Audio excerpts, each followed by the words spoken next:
मित्रों, आपने अपने आसपास कई बार देखा होगा कि कुछ स्त्रियां गर्भवती तो होती हैं, लेकिन उनका गर्भ समय से पहले ही गिर जाता है।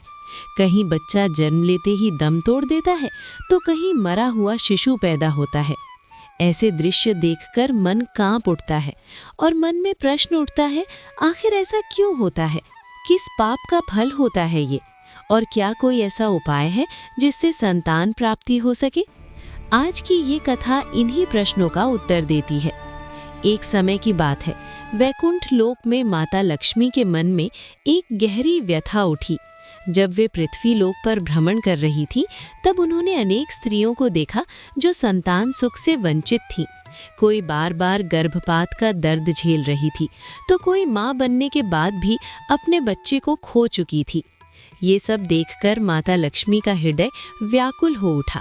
वे तुरंत भगवान विष्णु के पास पहुंची। भगवान विष्णु ने मुस्कुराकर पूछा, हे देवी, आज आप इतनी चिंतित क्यों दिखाई दे रही हैं? माता लक्ष्मी बोली, हे प्रभु, पृथ्वी लोक में स्त्रियों का ये दुख मुझसे देखा नहीं गया। मेरे मन में 3 प्रश्न उठे हैं। पहला, किस पाप के कारण स्त्रियों का गर्भ गिर जाता है? दूसरा, कौन सी स्त्रियां जीवन भर निस्संतान रहती हैं?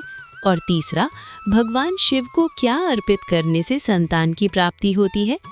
भगवान विष्णु बोले, देवी, इन प्रश्नों का उत्तर मैं तुम्हें एक कथा के माध्यम से दूंगा, जिसे सुनकर मनुष्य स्वयं अपने कर्मों को समझ सकेगा। मध्य भारत के एक नगर में एक अत्यंत धनवान व्यापारी रहता था। उसकी एकमात्र पुत्री का नाम था काव्या। काव्या सुंदर, संस्कारी और अत्यंत सरल स्वभाव की थी। समय आने पर व्यापारी ने काव्या का विवाह पास के गांव में रहने वाले युवक अमित से कर दिया। विवाह के बाद काव्या अपने ससुराल चली गई। अमित की मां का नाम था चंद्रिका। ऊपर से वो बहुत मीठी थी, लेकिन भीतर से लालची और कठोर हृदय की स्त्री थी। काव्या अपने मायके से बहुत सारा धन और आभूषण लेकर आई थी, इसलिए चंद्रिका शुरू में उससे प्रेम से बात करती थी। धीरे धीरे वो काव्या से नए नए सामान मंगवाने लगी। भोली काव्या अपने पिता से सब कुछ मंगवा देती थी। कुछ समय बाद काव्या गर्भवती हुई। ये सुनकर चंद्रिका ने फिर से मायके से वस्तुएं मंगवाई। काव्या के पिता ने खुशी खुशी सब कुछ दे दिया। गर्भ के शुरुआती महीनों में चंद्रिका ने काव्या का खूब ध्यान रखा, लेकिन ये सब केवल स्वार्थ के कारण था। एक रात अचानक काव्या को तेज पीड़ा हुई और उसका गर्भ गिर गया। वो रोती हुई अपनी सास के पास पहुंची, लेकिन सहानुभूति के स्थान पर चंद्रिका ने उसे ताने मारने शुरू कर दिए। तू जरूर पापिनी है, तभी तेरा बच्चा मर गया। काव्या भीतर से टूट गई। कुछ महीनों बाद वो फिर गर्भवती हुई।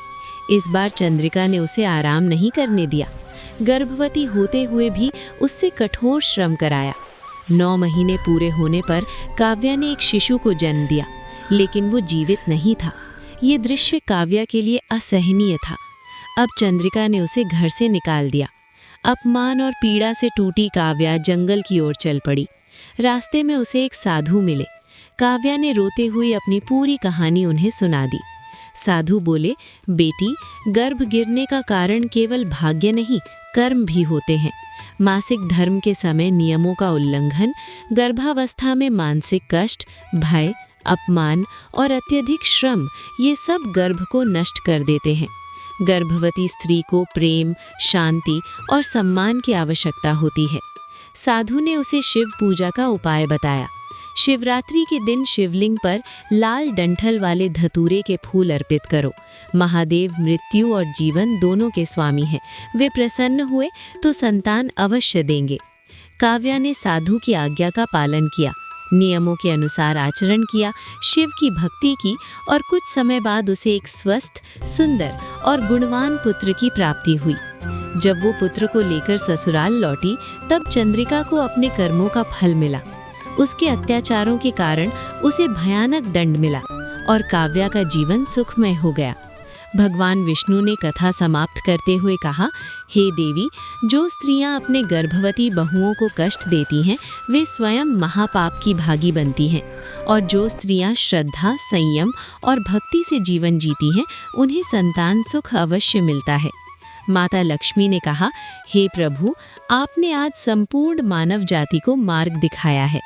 मित्रों, यदि आपको ये कथा अच्छी लगी हो तो इसे अधिक से अधिक लोगों तक पहुंचाएं। वीडियो को लाइक करें, शेयर करें और चैनल को सब्सक्राइब करना न भूलें। कमेंट में ज़रूर लिखें, लक्ष्मी नारायण की जय। धन्यवाद।